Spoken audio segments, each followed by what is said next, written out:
দুইটা পাপ জীবনে করবেন না। দুইটা এমন পাপ রয়েছে জীবনে করার চেষ্টা করবেন, আজকে থেকে আপনারা প্রমিস করবেন এই দুইটা পাপ আমরা কখনো করব না। আপনি নামাজ পড়েন নাই, আল্লাহ তাআলার যদি দয়া হয়ে যায় তাহলে আপনাকে মাফ করে দিবেন। আপনি ফজরের নামাজ পড়েন নাই, আল্লাহ পাক রব্বুল আলামিনের যদি মায়া লেগে যায়, আল্লাহ পাক রব্বুল আলামিন আপনার গুনাহকে আমার আল্লাহ ক্ষমা করে দিবেন।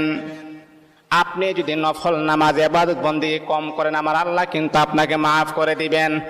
কিন্তু আল্লাহর নবী বলেন দুইটা এমন জঘন্যতম পাপ রয়েছে, এই পাপগুলার ক্ষমা আমার আল্লাহ জীবনে কখনো তার বান্দাকে করবে না। দুইটা পাপ এমন জঘন্যতম পাপ, এগুলা করা যাবে না। এক নাম্বার হচ্ছে অন্যের হক নষ্ট করা।